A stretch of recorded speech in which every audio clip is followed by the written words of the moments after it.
আমি 2022 সালে একটা সিনেমা হল তৈরি করি গুরুদাসপুরে, যা জেলার মধ্যে একমাত্র বিনোদন কেন্দ্র পরিচিত ছিল। সেটা আপনারা সবাই অবগত আছেন। আমি যেখানে সিনেমা, আমি একজন সাধারণ মানুষ, চলচ্চিত্র এবং শিল্পের প্রতি দুর্বলতা, ভালোবাসা, আকৃষ্টতা যেটাই বলি আমরা, সে দায়বদ্ধতা থেকে, তাছাড়াও সাংবাদিকতার মাধ্যমে আসলে আমরা কেমনভাবে চলি সেটা বাড়তি কিছু ব্যবসা থাকতে হয়। সে লক্ষ্য নিয়ে আমি একটা সিনেমা হল করার উদ্যোগ নিয়েছিলাম। প্রেক্ষিতে গুরুদাসপুর পৌরসভার সাবেক মেয়র, বর্তমানে গুরুদাসপুর পৌর বিএনপির সভাপতি জনাব মশিউর রহমান বাবলু সাহেব, ওনার একটা গোডাউন এবং সোডার মিল ছিল। ওটা 4 লাখ টাকায় আমরা জামানত দিয়ে 12 বছরের জন্য এগ্রিমেন্ট নিয়ে সেখানে সংস্কার এবং সিনেপ্লেক্স করার উপযোগী করে প্রায় 70 থেকে 80 লক্ষ টাকা আমি কম বেশি বিনিয়োগ করি। সেখানে বিনিয়োগ করে সিনেমার প্রদর্শন শুরু করি 2022 সাল থেকে।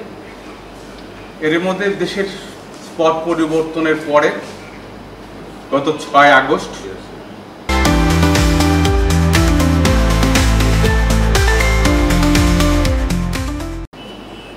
জনাব মশিউর রহমান বাবলুর আস্থাভাজন তার কিছু লোক বলা আসে আমাদের সন্ধ্যার পরে, সেদিন 6 তারিখ আমাদের আসে, আমাদের ম্যানেজার, স্টাফ আর আনুষঙ্গিক বিষয় বলল যে এখানে সিনেমা হল থাকবে না, বাবলু ভাইয়ের জায়গাটা ফাঁকা করে দেন, না হলে 2 দিনের মধ্যে আপনার সিনেমা হল ভাঙচুর লুটপাট করে আমরা পথে বসাই দেব।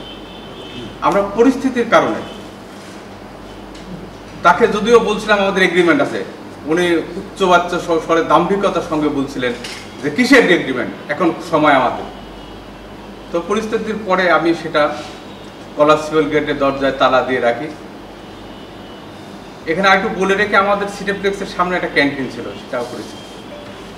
পরে ওনাদের হুমকি ধামকি করে আমাদের ক্যান্টিন, সিনেমা হল বন্ধ রেখে দিই।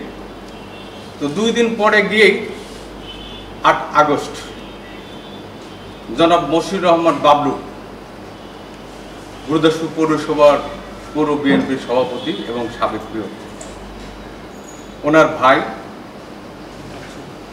বাচ্চু শাহ,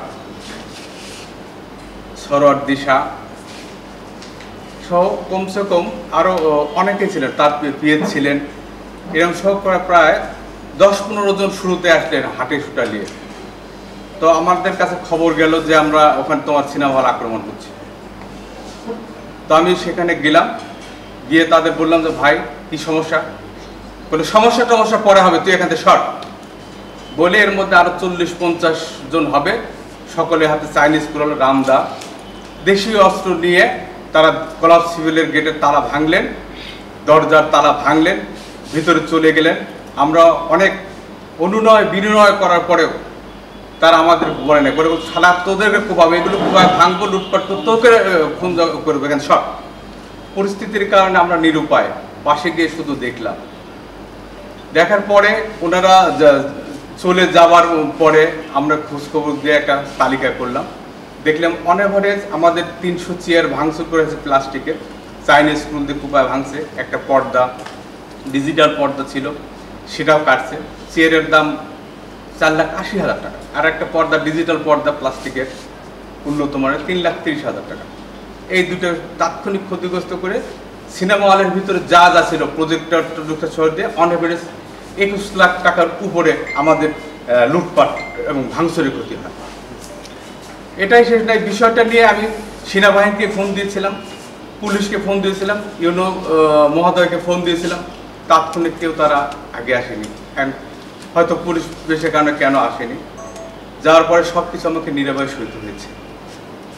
এইটা যাওয়ার পরে নানানভাবে আমরা চেষ্টা করেছি যে তারা আমাদের ডাকে কিনা একটা সমঝোতা করবে কিনা, তারা না করে তার কিছুদিন পরে থেকে আমাদের সিনেমা হলের যে গ্যালারি করা ছিল, গ্যালারি ভেঙে দিয়ে বাবলু সাহেব তার লোক বল দিয়ে, তার ম্যানেজার দিয়ে ওখানে দিঘিগুলো ভেঙে খাওয়া করছে, সেখানে বালু দিয়ে উঁচু করা ছিল সেগুলো সরাই নিয়েছে, এখন পর্যন্ত চলছে।